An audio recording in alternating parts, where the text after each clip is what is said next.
open wide. Ready? Here comes your chunk of Trump. It's my favorite food. With your first bite, here's Mark Thompson. I have a feeling it's going to be beautiful.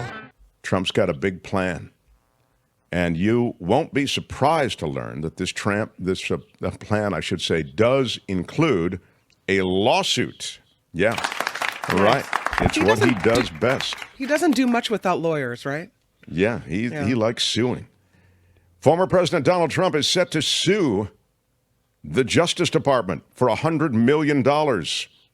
He's going to sue over the classified documents raid on his Mar-a-Lago estate. When they raided Mar-a-Lago, God didn't like that. Yeah, but God can't sue. Donald Trump can.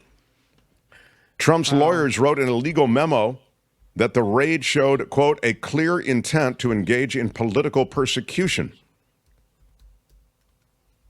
The FBI's raid on Mar-a-Lago took place August 8th, 2022. Hundreds of pages of classified documents were removed. Trump was facing 40 federal charges in Judge Eileen Cannon's court over the alleged handling of sensitive materials seized during the raid. He was also accused, and by the way, this is important, of obstructing efforts by federal authorities to retrieve those documents. He pleaded not guilty, and of course the case has been delayed now because you have Eileen Cannon, who's essentially a concierge judge for Donald Trump. They threw out all the charges last month, ruling that special counsel Jack Smith was wrongly appointed. I mean, that was, again, a decision from the bench, from the judge. And this note about the lawsuit, to me, is laughable. It's laughable because there were such respectful demands for those documents to be returned. They came from the archivist initially. There were letters exchanged. There were actually documents returned, and then it was realized that just a fraction of the documents they wanted were returned. Then there were active efforts, and there's plenty of deposition on this. There were active efforts to conceal the location and even the existence of a lot of the documents there at Mar-a-Lago. And it's believed, by the way, that there are documents elsewhere, Bedminster, in Manhattan, at his residence. But in any case, the active efforts to obscure the fact that there were documents still there and where they were, the location was taken care of, moved, the effort to erase various closed-circuit camera video of that. I mean, this is all showing a wide conspiracy to maintain these documents, which you have held illegally. I don't see, honestly, why you want to sue, because by suing, to whatever extent they can get out details of the sort that I just mentioned, it's going to get a stink on you. As I've told you, if I had Trump in some kind of debate, I'd go, explain to me why you had 1,500 classified documents, including top military documents, with you at Mar-a-Lago in completely insecure locations, from bathrooms to ballrooms. Explain that to me. He probably thinks that it makes him look strong, like he's still fighting back against his alleged political persecution.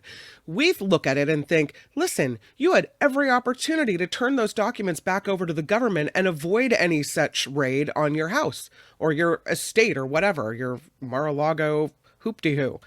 But he's probably thinking this is a great way for him to continue talking about political persecution in the waning days of the campaign, right? So it's a way for him to bring it back up again. He cares about punching back, so he feels he's lost that back and forth in Mar-a-Lago. Right.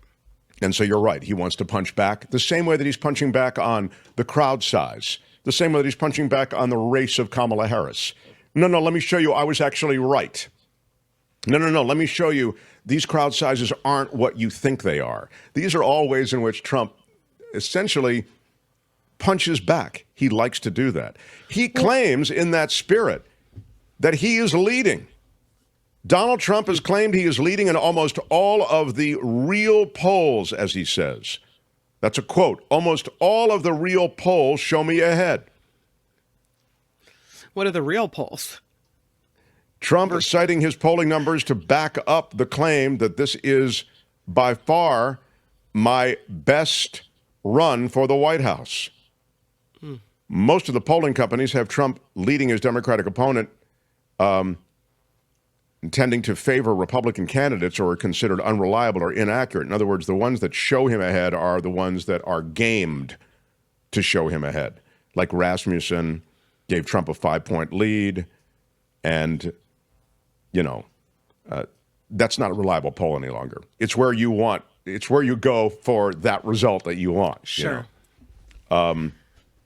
YouGov, Marquette, Marist, they all show Harris beating Trump, When as you are look aware. at the time he was doing best in the polls, because he really hasn't done very much campaigning lately. When he was doing better in the polls, it was campaigning from the courthouse steps, and that was easy. He didn't have to get on a plane, didn't have to fly anywhere.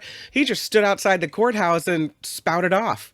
Well, And there so was one other huge difference, and it was he was running against Joe Biden.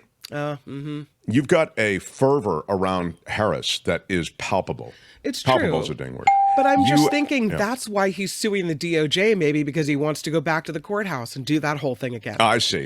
Yeah. I want to change a venue. Well, he can still campaign at the courthouse if he Yeah. wants. But anyway, that's his latest lawsuit and a demand to show people the real polls, because the real polls have him ahead. There's never been anything like this. There really hasn't. There really hasn't. That's it for this edition. Well, I really enjoyed it. But make sure to join us again next time I think you might want to listen. There's nothing wrong with listening. for another chunk of Trump. Hi, it's Mark, and I thought that was great. Hit the notification bell. You'll know whenever there's a new video being dropped, and please subscribe to our channel to help us save the universe.